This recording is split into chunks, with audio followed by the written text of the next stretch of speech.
பண்டைய வரலாற்றை பொறுத்தவரை இந்தியாவினுடைய முக்கியத்துவம் தனித்துவமானது நண்பர்களே. இன்னைக்கு நமக்கு தெரிஞ்ச வரலாறு எல்லாமே நோவாவின் வெள்ளம் அப்படிங்கிற மனுவின் ஜலப்பிரளயத்திற்கு பிறகு நடந்த விஷயங்கள் தான். அந்த பெருவெள்ளத்திற்கு பிறகு என்ன நடந்தது என்பதை நீங்கள் அறிய விரும்பினால் அதுக்கு இந்திய வேதங்களை விட அதிக தகவல்கள் வேற எங்கேயும் கிடைக்காத நண்பர்களே.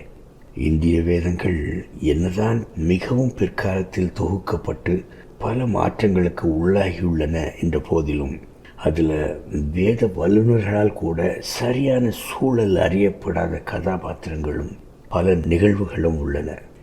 இருந்தாலும் ஒருவருக்கு பைபிளை பற்றிய நல்ல அறிவு இருந்தால் அவர்களுடைய வேதத்தின் கிரகிப்பு தன்மையே அடுத்த லெவல் தான் நண்பர்களே.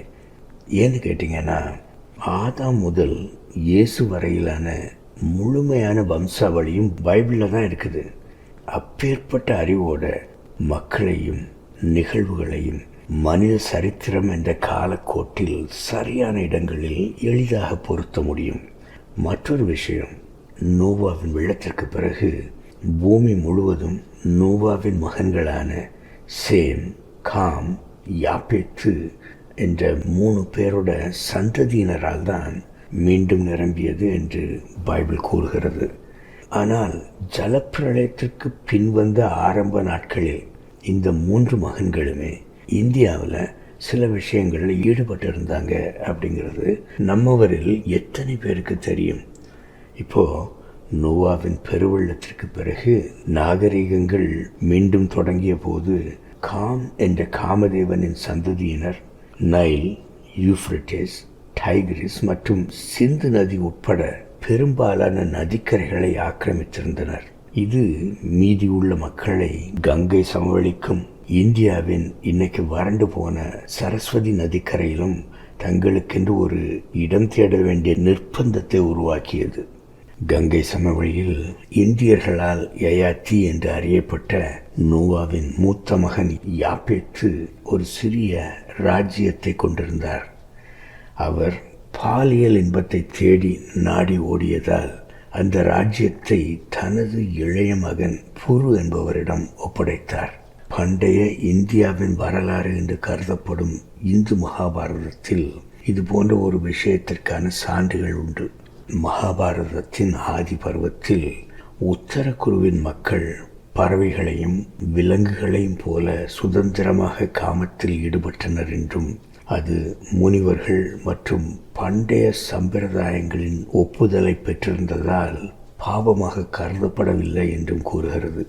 மேலும் மகாபாரதத்தில் பாண்டவர்களின் தாயான குந்தி தேவி இந்த பழக்கத்தின் விளைவாகத்தான் 5 வெவ்வேறு நபர்களின் மூலமாக 5 மகன்களை பெற்றெடுத்தாள் என்பதை நாம் காண்கிறோம். நோவா இதையெல்லாம் கவனித்துக் கொண்டிருந்தார். தனது மூத்த மகன் யாப்பேத்தின் வம்சம் இந்த மாதிரி அழிந்து போவது நல்லதல்ல என்பதை அறிந்திருந்தார். எனவே அவர் தனது தெய்வ பக்தி மிகுந்த மகனான சேமை அவர்களை ஆழ கொண்டு வந்தார்.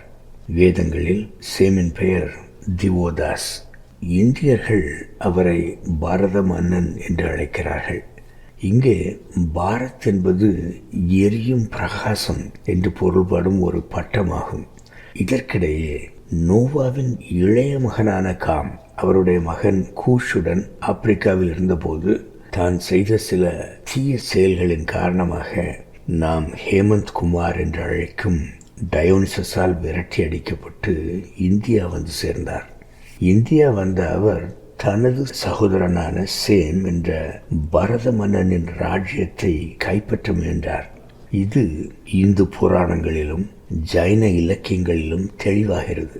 இதற்கிடையில் கிரேக்க காவியமான டயோனிசியக்காவில் விவரிக்கப்பட்டுள்ளபடி டயோனிசஸ் காமை துரத்தி இந்தியாவிற்கு வந்தார். எனவே காம் பாக்டீரியாவின் மலைப்பகுதிகளுக்கு தப்பிச் சென்று அங்கே அவர் அஹுரா மஸ்டா வழிபாட்டவர்களின் தீர்க்கதரிசியான ஜோரோஸ்டர் ஆனார்.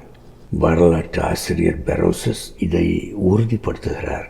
அதுக்கு பிறகு சுமார் 40 ஆண்டுகளுக்குள் இந்தியர்களால் கஷ்யப்பர் என்றும் தசரதர் என்றும் அறியப்படும் காமின் மகனான கூஷ் கிருஷ்ணர் மற்றும் விஸ்வாமித்திரருடன் இந்தியாவிற்கு வந்தார். இவர்களுள் விஸ்வாமித்திரர் சேம் என்ற பாரத மகாராஜாவை தனது சூட்சுமத்தால் சிக்க வைத்து அவரையும் அவரது குடும்பத்தையும் அழித்து போட்டார். இதுதான் எல்லா இந்தியர்களும் அறிந்த ஹரிச்சந்திரன் கதை நண்பர்களே.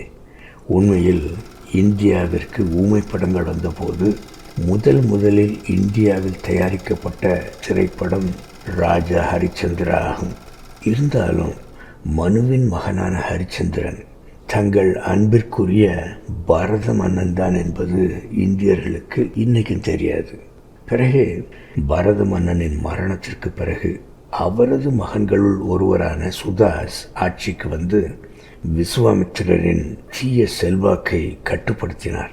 எனவே சுதாஸை தோற்கடிக்க விஸ்வாமித்திரர் 10க்கும் மேற்பட்ட மன்னர்களை கொண்ட ஒரு கூட்டணியை உருவாக்கினார். இந்த நேரத்தில் இந்தியர்கள் இந்திரன் என்று அழைக்கும் பைபிளின் மிஸ்ராயிம் அந்த 10 மன்னர்கள் கொண்ட தசராஜன்ய போரில் சுதாசிற்கு உதவி செய்து அவரை வெற்றி அடைய செய்தார். இப்படியாக வரலாறு தொடர்கிறது.